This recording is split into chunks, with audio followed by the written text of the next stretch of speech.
Well, that was fucking dreadful. West Ham, when will you learn? When will you learn? It does not work. Certain things in life do not go together. Manuel Pellegrini in West Ham is like Susan Boyle trying to get breast implants. Yeah, you can look pretty and you can get your Felipe Andersons and your Wilshires and all these other guys, but you guys are just not very good. You're not very good at the football.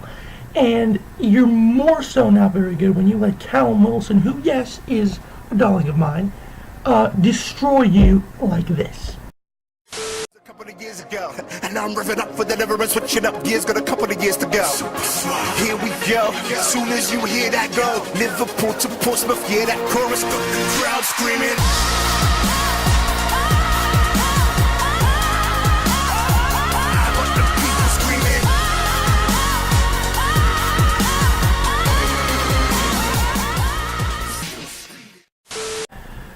There were a few positives for West Ham. Arnautovic getting on the score sheet. The ball was moving okay. But Bournemouth are a team that's pretty much consistently going to stay in the league.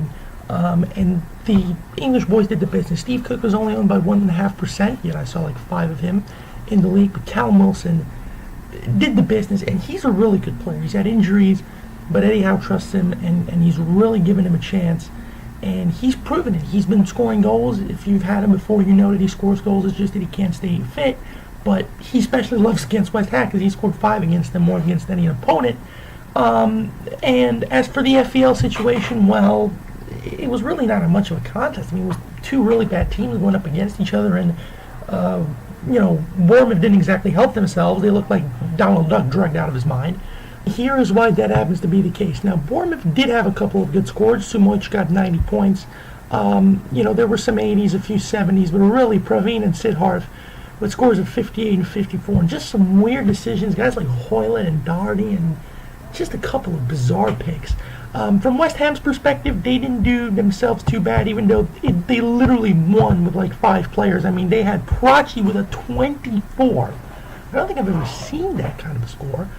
Sean with a 45, Uzar with a 55, but their top players produced. They got an 86 and 92. Zach got a 68, but considering the fact that he has a lot on his mind, that's not too bad. And Zamashai with an 86. So, a good week for West Ham. They're back on the score sheet. Bournemouth have a very tough fixture coming up, so we're going to have to wait and see how they do. But West Ham finally looks like they're not going to be the whipping boys of the league, but they can't count on people missing their caps. They got to step their game up too, especially the bottom 3 and 4. That 24 is really concerning.